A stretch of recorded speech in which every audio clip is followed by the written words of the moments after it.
what does the Barbera grape have that is so attractive? Barbera, I produce in different styles, different aging and selection. So it permits to make good wine for, I think, for every day, for every meal. But Barbera is also really good as aged wine. Is a strong wine we can drink after also 10 years, 12 years. So it's good for long storage. And with Barbera now we produce really, really intensive and great wine. Yeah. Okay, and of course, Barbera, it has that high acidity, relatively low tannin, and that acidity makes it Yeah. such a good wine to pair with food. Yes. Fascinating people with stories to share, fabulous wines and the best local foods to accompany them, and beautiful places to discover and visit. All of this and more on Wine, Food and Travel with me, Marc Millon, on the Italian Wine Podcast. Join me for a new episode every Tuesday. Welcome to Wine, Food and Travel with me, Marc Millon, on Italian Wine Podcast. Today I'm traveling to Piedmont, to the wine hills of Langhe, and precisely to the town of Govone, roughly midway between Alba and Asti, to meet my guest Guido Ceste of Ceste Vini. Buongiorno, Guido. Thanks so much for being my guest today. How are you? Buongiorno, Mark. Good morning to everyone. I'm very fine, thank you. È una bella giornata. Is it a beautiful day? It's a beautiful day today, but if we are lucky, we wait for snow tomorrow. I hope to see the snow for a long time. We don't see. Okay, the snow I know is very important for wine growers. Now, Guido, our listeners are located all around the world and may not be familiar with this beautiful area in between two important wine towns, Alba and Asti. Can you describe exactly where you are, what the countryside is like, this historic castle as well, which you are Yes, near? Govone is a small town. We are exactly in the middle because between Asti and Alba are 34 kilometers. So we are exactly in the middle. We are in south of Piedmont. Not far from us is Turin. Torino is only 50 kilometers north from here. And Govone is exactly in the center where the three wine districts meet. Langhe, Roero, and Monferrato are the three most important wine districts of south of Piemonte. Okay, and you have actually vineyards in all three of those Yes, areas. at the moment my winery is 36 hectares, and the big majority is around me here in Govone, but we have also vineyards in the area of Monferrato and Langhe. These depending from the different wines, different appellation we have to use for our production. Okay, so Guido, tell us first of all a little bit about your family history. Your family have been making wines in this area since the end of the 19th century. Tell us a little bit about your family background and history. Yes, at the moment I am at the fourth generation. My family was a simple farmer in the beginning of last century. And then my grandfather at first and my father, they continue to grow up, to build, to buy other lands. And slowly, we became the bigger producer of grape at first in the village and then in the area because the surface of the Piemontese wine producer is generally not very high. Average, I think, is around 5 or 6 hectares, and we have 36. It represents a big number. And they are split in many different small parcels in many different hills. So it's also hard to work all this land. Okay, that's really interesting. And it's very interesting that you are situated where you are. And because of that, you're able to produce a really extensive range of the classic wines of Langhe, Roero, and Monferrato. I'll just list some of the wines, and I tasted many of these when I met you recently in Torino, in Turin.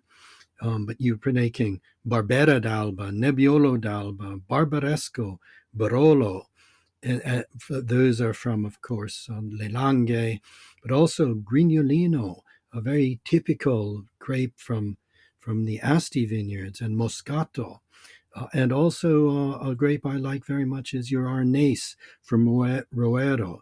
So you've produced a full range and very impressive wines. As I say, I tasted It's them. true. This is true. I have a big range, but the majority of my production is Barbera d'Alba because Govone was in the past the capital of Barbera d'Alba. Of course, is Alba, but we was always the second or third place in the villages around the town of Alba. So my focus, the most traditional grape here in Govone is Barbera d'Alba, and then follows Nebbiolo, Arneis. The other wines you mentioned before are smaller production, Barolo, Barbaresco, also some bottles of Grignolino. It represents a large range that has long roots in the past.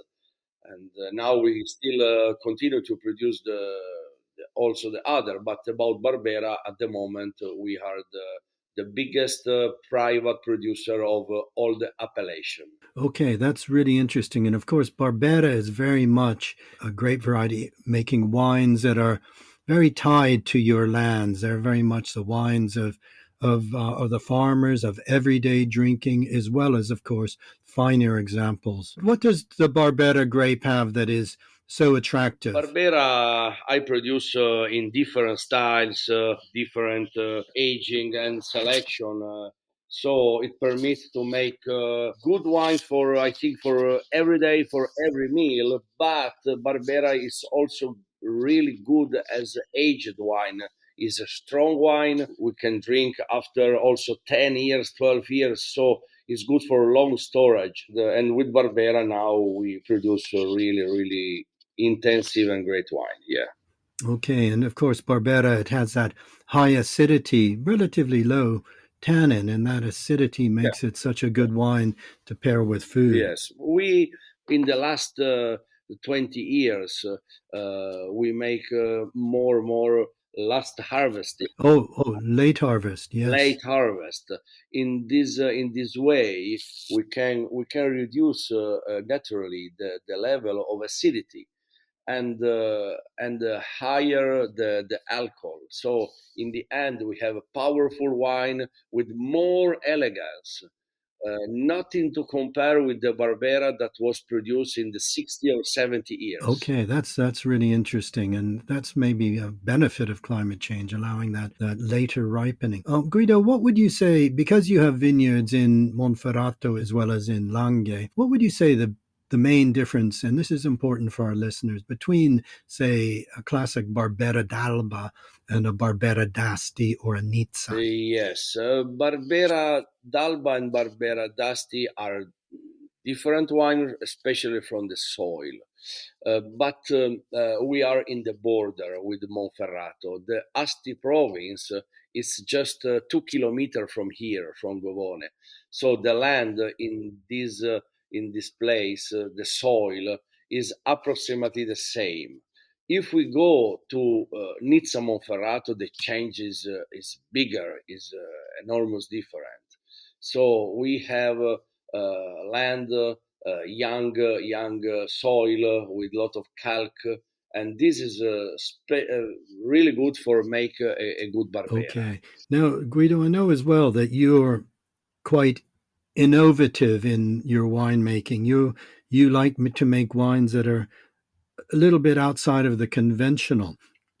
You're making wines from dried grapes, for example, and unfiltered natural wines. Tell us a little bit about your philosophy and your approach to making Yes. wines. Uh, I have a motto. I have a motto for a long time. My motto is tradition and innovation. When I finished my high school in the 1990, I started to work with my father. So I used to work with my family also before in the summertime or after the school. I stay always with my parents, working in the field, working in cantina, in the winery. But when I was a little close to be a man. I want to say to you, close to be a man, around 22, 24 years old. I start my own decision. I decide at first to produce some wine different from the tradition.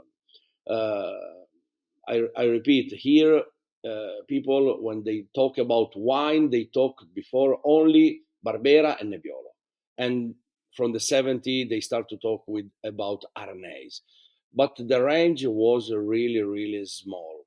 Uh, I traveled much abroad, much in Europe after my high school. I travel in and I live also for some times in Germany, in France, and I tasted different wines from different grapes and different vinification. I had the possibility to talk with the wine producer, with the wine maker, and I come back home with the experience. Uh, I have to thank my father because it was a really open mind, and he gave me the possibility to start to produce a small quantity of innovative wine. In the 1990, planted here in Govone, Merlot, Cabernet Sauvignon, Syrah, Sauvignon Blanc. It was something really new and unconventional. I started to make this small quantity of wines, and slowly, I see from my customers, my friends, the people that used to visit my winery, people appreciate something new, something innovative. So the guests arrive here searching for good Barbera, good Nebbiolo, but they discover some other wines and they say, oh, wow, why not? This is interesting. This is, I don't want to say innovative, but it's something beautiful and people start to appreciate. And then during the time, I changed the system of vinification, filtering, and but this is a part of experience that takes more than 30 years of time. So it's quite long experience. Now I'm close to 56 years old. So it means more than 35 years in the field of wines. Okay, Guido, that's really, really interesting. And that you, from an early age, had a very open mind to trying new things and to making new wines, to going outside of the convention. And that leads me to talk about a completely different project for you, and one that I know is very important, which is PIWI and growing PIWI grapes and making wines, PIWI wine. First of all, I'd like to know how you came to be interested in this, but I think our listeners need to know because not everybody will be familiar. What is PIWI? So we start a little before, a little bit longer. So I think a success comes from defeat. At that time, I was constantly exploring ways to make viticulture more sustainable. I study organic farming, biodynamics. I became a sommelier, but I still felt that something was missing. And around 2008, I decided with my father to transform the traditional winery in organic viticulture. I made study, tasted a surface in 2 hectares. But unfortunately, that year was with a lot of rain. And for me, it was really difficult to arrive to the harvest. In the same period, 2008, 2009, I heard about PIWI grape varieties during a wine tasting in Germany. I was lucky. I still remember the name. I met the professor Jürgen Volker from the Viticulture Institute of Fribourg. And this man introduced to me a completely new world, a way of growing grapes with almost no pesticide and significantly is lower environmental impact. For me, it was a great innovation. It was like a return to the viticulture way used before the middle of 19th century. PIWI. PIWI, it's an acronym, is a German word. Pilz Widerstein Feigerebsorten. It means only grape resistant to the fungicide. It means they are plant plant across created from breeder to be strong in the nature, to be really, really strong. You imagine this. I don't want to talk sometime about philosophy, but I prefer to talk about real data. The 3% of agricultural surface in Europe is covered by vineyards. The surface, this surface, the 3% of agriculture, use more than 60% of all agrochemical. It's incredible. So if we think what is a grape that resists to disease and require minimal chemical intervention, we have reached our goal. Let me just recap this for our listeners. So, we're talking about hybrid grape varieties developed in Germany, these PIWI grape varieties uh, that are resistant to fungal diseases, and which means that they require far significantly less use of chemicals in the vineyard, which is extremely important environmentally, but it's also very important, I think, for us as wine consumers, drinking wines without chemicals. So these are the peaty varieties. And you were tasting wines. Yes. When was this, Guido, that you encountered them? I had the after long discussion in the region in the government of Piemonte because it was not open to this changement. I had the authorization for the first planting 3,000 square meter in 2012. It's only 13 years ago, okay, but it's enormous period. Okay, that's fascinating. I think that's really interesting because your motto is tradition and innovation. But in an area which is so traditional, you are in one of the most traditional wine regions in Italy, indeed in the world, where the same grapes have been grown for generations and centuries. So to introduce these unusual hybrid grape varieties with names nobody knew, there must have been a bit of a shock. At first time when I come back from Germany, from Freiburg, with a lot of PV wine bottles to taste, I show to my friends, to my colleagues, and a lot of them they don't consider this was true or this was possible because we had no any kind of information about resistant varieties in viticulture. It takes time to think and to taste the wines and to imagine to change the viticulture in this way. But now we are ready. A group of producer is follow me inside of the group PV Piemonte. I founded some years ago, and we go ahead. Of course, I don't want, and nobody of us want to make a war against the traditional plants.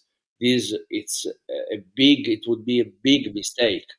But we have to think that for a real organic production, for really clean wine production, this in this moment is the only way. There are no other solution. The PV in this time, if you search a wine without any chemical addition from plants, is the only solution. Okay, that's extremely interesting and relevant because the climate change is accelerating problems in the vineyards. I know in the past recent years, maybe not last year so much, but the previous couple of years, there has been huge problems across Italy with fungal diseases, downy mildew, various different maladies in the vineyards that have required use of immense amounts of chemicals to try to eradicate the maladies. And Peewee offers a solution to avoid that. Is that right? Yes, it's the great solution, uh, but we cannot use the name of the traditional grape. This is the price we have to pay because okay, we can produce good wines, interesting without any chemical addition, saving the hour of work, a less use of tractor, of diesel, oil. whatever you think. But we have table wine. We don't have now. We don't have any kind of appellation, and the name of the wines are not famous. Nobody knows what is Sorelli, Fleurtaille, what is Sauvignon Grise. There are so many plants. So this is really a new world. I can see that it's been a challenge both to introduce them, but now to begin to introduce them to people as wines. I had the opportunity to meet you in Torino and to taste your PIWI range, and I was really impressed. I have to say so. Complimenti, completely different, of course, from the traditional wines which you also had there. You had your Grazie, range grazie. of Barbera and Arneis and other wines. But alongside that, you were equally proud to show your PIWI wines. And what struck me was the style of wines you're making. I think I had a Pet-Nat, I had an orange PIWI wine. So you're actually really experimenting with Yeah. winemaking styles as well as wines. Tell us, can you describe maybe three Peewee wines of yours that represent to you wines that you're proud of? As I told you, my experience is in this field is around 12 years, 12 different harvests. It's not much, but it's, I think, a good number of different years. In this period, I try to imagine this wine, easy wine. Easy wine, it means low alcohol, wine especially for the summer, wine especially for the, I don't want to say fast food, but without a great or big history. I consider them great at the same time simple wines. An example: the first was born is a ratio. It has a Latin name, ratio. Ratio is the science. It's a dry, crisp. It's a wine with citrus and helping herbs. It's my perfect answer to the summer. All these wine are really light on sulfites. The Pet-Nat it's completely without addition of sulfites. The other has a level around 30, 35 milligram liter, so it means something more than nothing. I talk about the Pet-Nat. The Pet-Nat, for me, it represents a really good product because I started to produce 3 years ago in small quantity, and now 2024 it was a good production, and I reached the first prize in the PV competition in Trento in Trient. So I was the only Piemontese in that event with the great wine, and I was number one. So imagine the my colleague was surprised, really, That's incredible. with a simple wine, not filtered with any clarification. So it means it's also a vegan wine, and I don't give any kind of sulfites inside, only fermentation in the bottle. We still drink this wine from 1 month. The wine was born in 2024, so after a couple of months, the wine is ready. It's good, and the pair with raw fish, it's a really good combination for for have aperitif. We in Italy we used to drink aperitif before lunch or before dinner. So it's really a good combination of wine. What is the alcohol level? The alcohol level is 11. Is 11%. Okay. Yes, the harvest I made the 12th of August. My goodness. Yes, yeah. To have a high acidity and low alcohol. This was the main purpose because, especially the new generation, they prefer to have wine not with the strong level of alcohol, but maybe with some freshness of fruit coming from the acidity.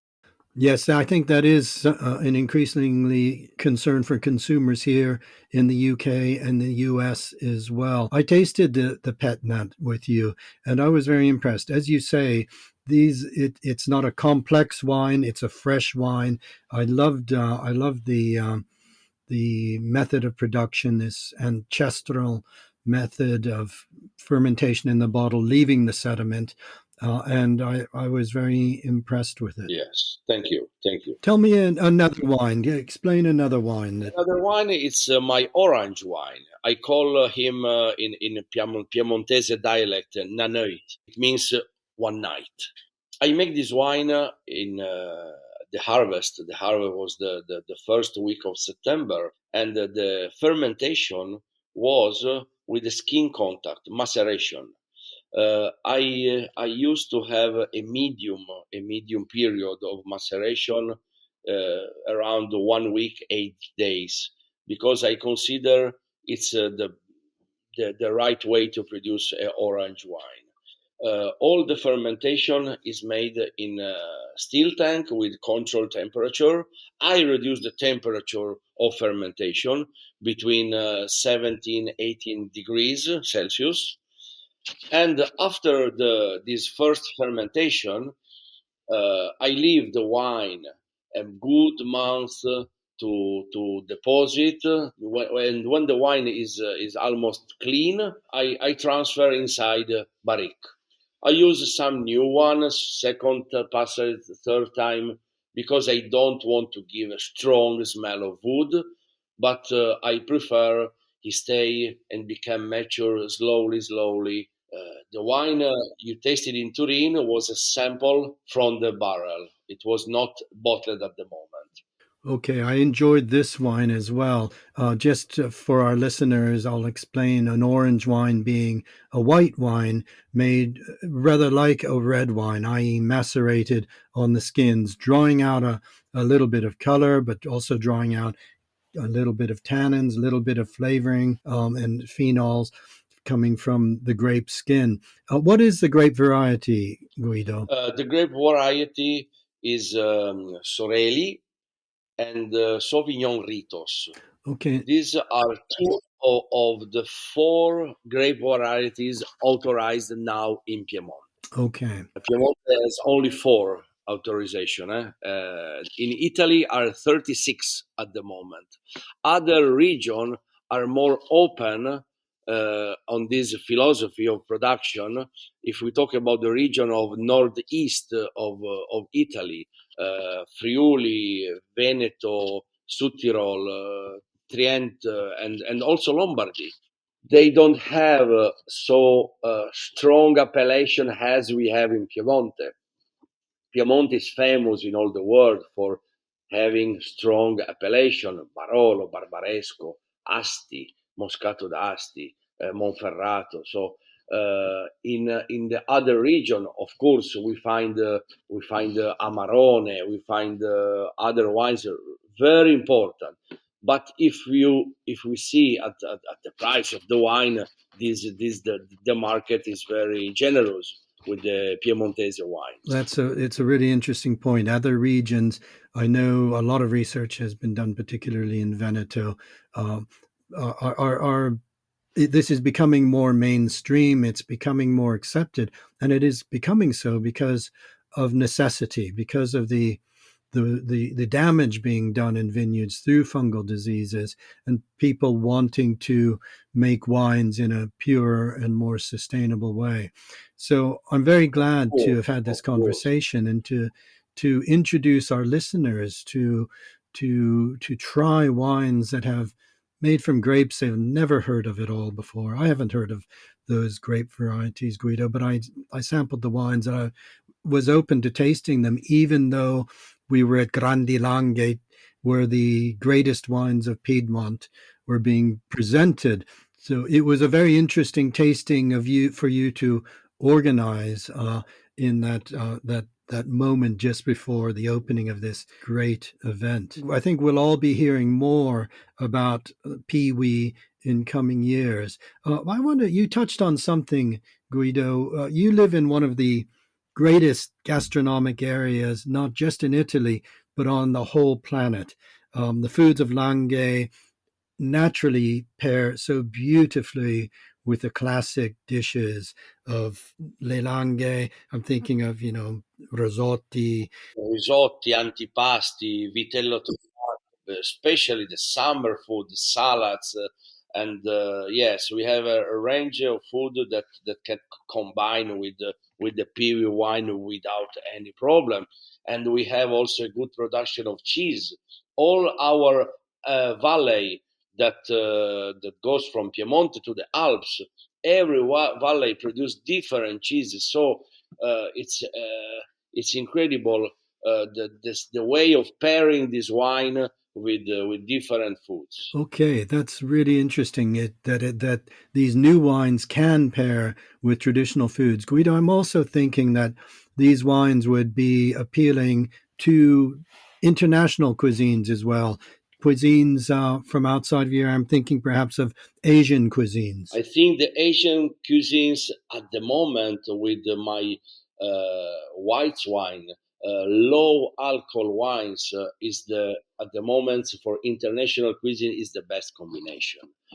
Sushi and the most famous food coming from Asia. It's light smell is not so strong and not so fat as a European food. So it's maybe in this moment is it's also a really good pairing. Okay, great. Final question, Guido. You've made me very interested to learn more, not just about Peewee, but about all your activities at Ceste.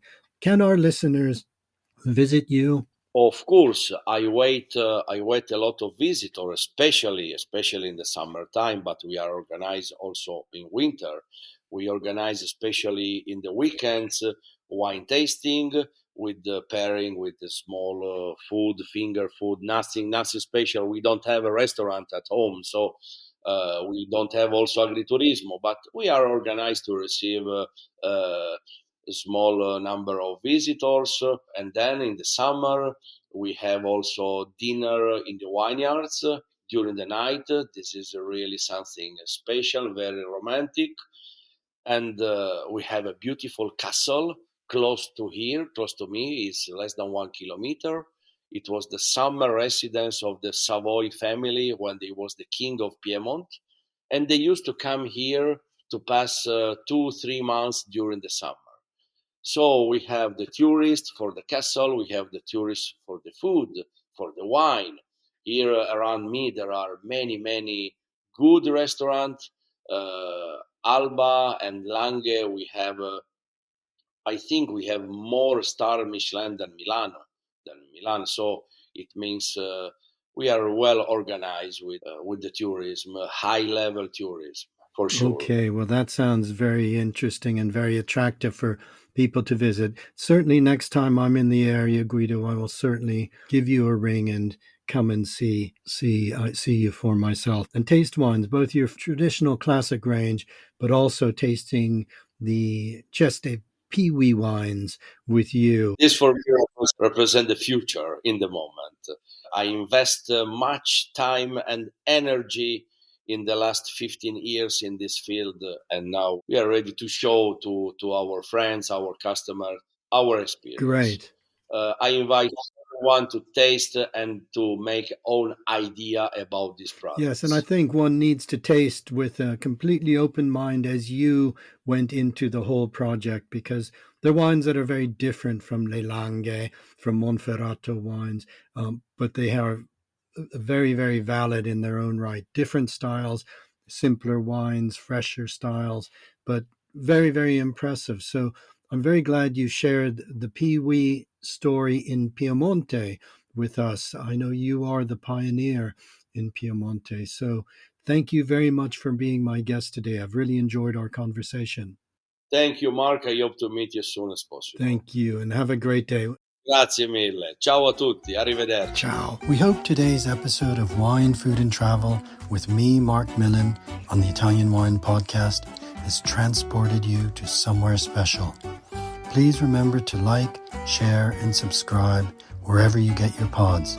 Likewise, you can visit us at ItalianWinePodcast.com. Until next time, chin chin.